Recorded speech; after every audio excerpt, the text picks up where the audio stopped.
se va a unir a Cristo, todo va a estar bajo los pies de Cristo, ¿sí? Luego Cristo, una vez que todo le sea sujeto, se une al Padre, ¿verdad? Se sujeta al Padre para que Dios sea todo en todos. O sea, hay un todo. O sea, Dios es unidad perfecta. Entonces resulta que en el principio Dios dijo, hagamos al hombre, ¿verdad? Estaban unidos ahí, estaban unidos, todos en un mismo deseo, en una misma tarea, en un mismo trabajo, en un mismo plan de hacer al hombre, hagamos al hombre a nuestra imagen y semejanza. Okay. Resulta que Dios, ese Dios que es una unidad perfecta, estaban en conjunto de acuerdo. De un versículo al otro, o de pocos versículos ahí en la Biblia, en ese momento de que estaba haciendo el hombre y eso, Dios puso, hagamos al hombre a nuestra imagen. Se está hablando, hay una pluralidad allí, ¿verdad? Tengo entendido que aquel entonces, según lo que he podido investigar un poco, la palabra para Dios ahí era Elohim. Y el sufijo in significa pluralidad.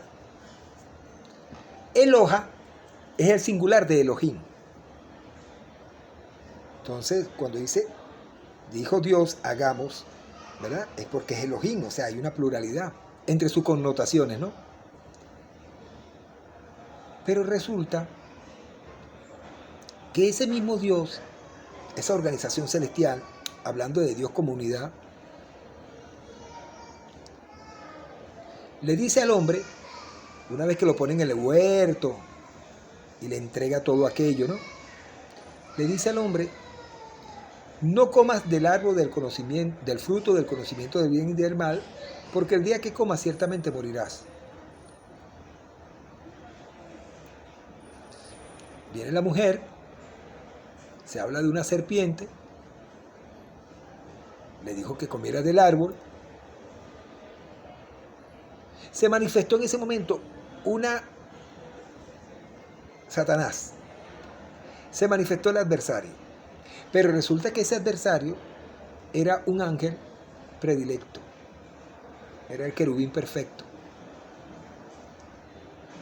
Entonces,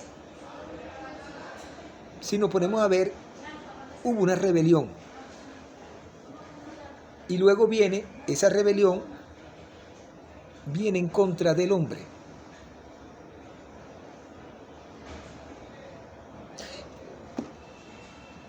Hubo una división.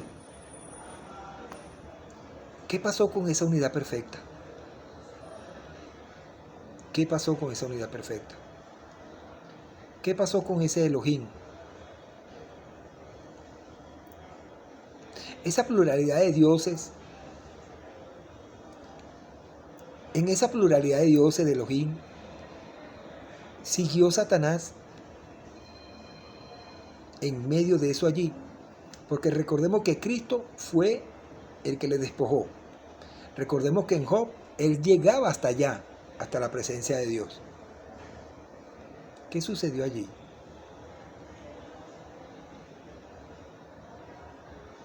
¿Qué sucedió allí? Eso es de preguntárselo, ¿no? Eso es de preguntarlo y reflexionarlo.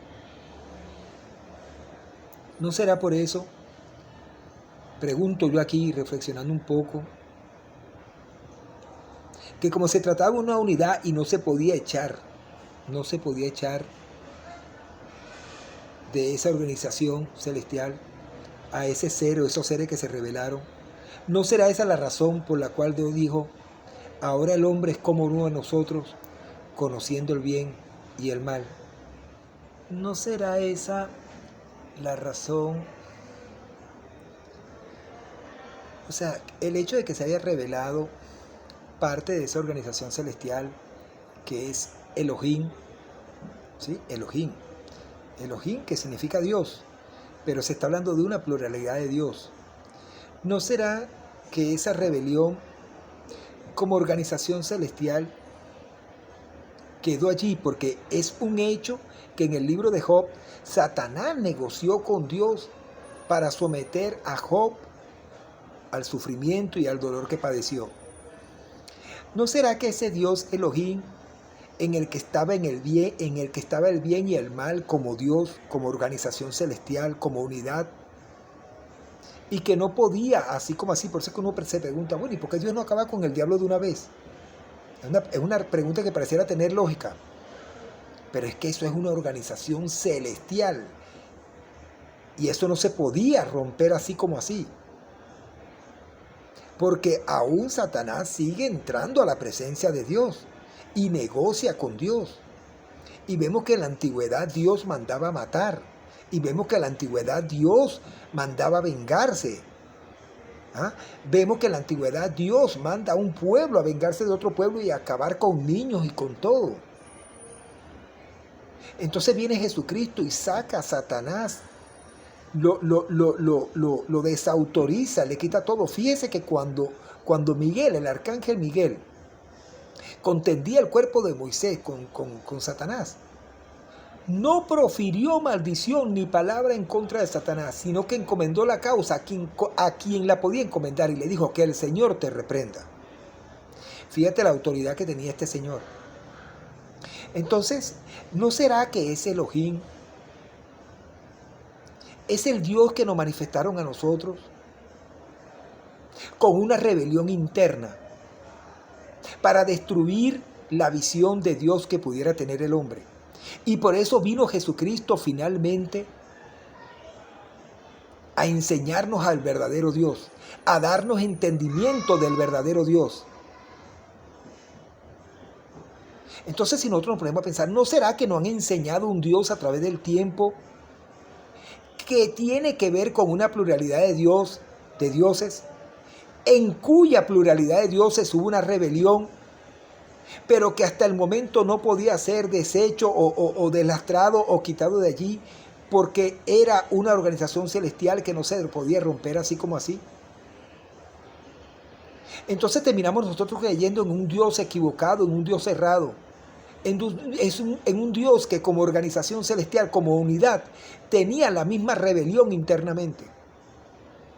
Y era esa parte la que generaba las guerras y tantas cosas. ¿Por qué decía anteriormente, mata a tu enemigo, odia a tu enemigo? Y porque ahora Jesucristo, que vino a dar un entendimiento del verdadero Dios, viene y nos dice, ama a tu enemigo, evita las guerras. ¿Por qué pienso yo que se nos engañó con Dios a tal punto? Por eso es que Jesucristo vino a darnos la verdad. El Cristo vino a darnos la verdad, el verdadero Dios. Pero después de tanto tiempo que se ha sembrado odio a través de Dios, Elohim, entonces ese Elohim lo unen en un solo nombre, Jehová. Ese Elohim lo unen en un solo nombre. O sea, unieron el bien y el mal y nos lo hicieron creer como Dios. ¿Por qué Jesucristo viene ahora y nos viene a dar entendimiento del verdadero Dios? Eso lo he tenido yo en mi cabeza y lo he estado pensando, cuestionando, meditando. Y he querido compartirlo con ustedes. Estos son cuestionamientos bíblicos. Dios los bendiga a todos. Un gran abrazo.